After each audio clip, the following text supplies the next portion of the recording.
Ever since the release of Star Wars The Rise of Skywalker back in December of 2019, a lot of fans either had a lot of issues with this movie or really enjoyed the movie rather so by Disney and Lucasfilm. This is Mike Zero. Make sure to subscribe if you are new to the channel for future Star Wars content. Now, one aspect of Episode 9 that a lot of fans had issues with was, of course, the very ending of this movie, and that, of course, had to do with Rey calling herself a Skywalker. Now, when we look at Episode 9 here, we do know that this film, by J.J. Abrams and Chris Terrio, they went through a very tough production and a very tough schedule. I don't know if you guys knew this, but Kathleen Kennedy talked about this. Mary Ann Brandon, J.J. Abrams, even Bob Iger. A lot of people even admitted that this was by far the most difficult production out of all the Star Wars films that Disney and Lucasfilm worked on. And this really does speak volumes. It tells us the reason as to why at certain points in this movie, it does feel very rushed, convoluted, and seems like it's just moving way too fast. Now, when we look at this movie, of course, this was the culmination of the Skywalker saga, a very important film, if you will.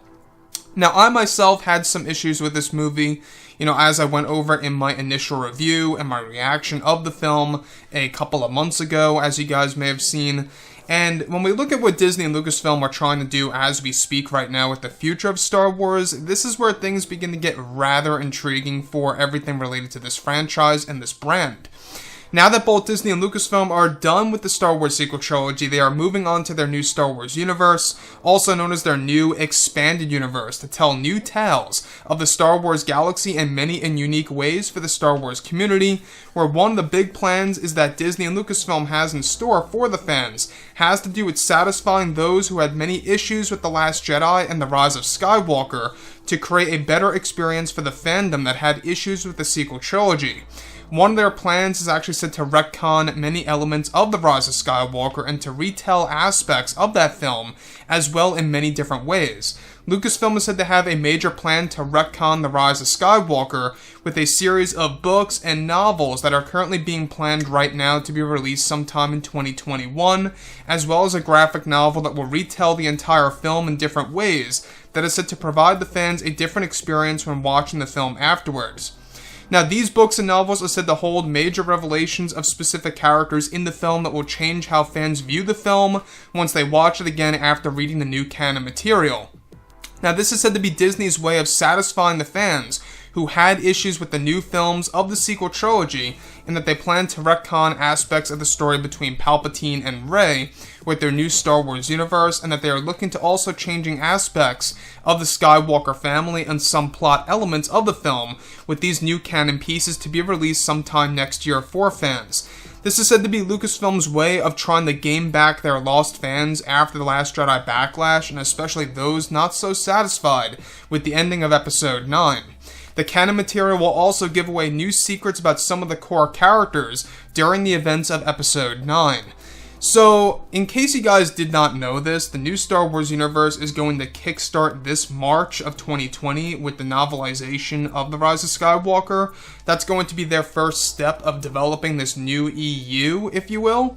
And though we already have comics and books that extend elements of the past, this is all going to really retell aspects of Episode 9. So, this is all going to be done in the forms of books, novels, graphic novels, you name it, and it's really going to retcon new elements of Palpatine, Rey, the Skywalkers, and more, as well as adding in brand new revelations that take place during the actual movie, where once you watch the film, you'll get a better idea and an understanding of what's actually happening.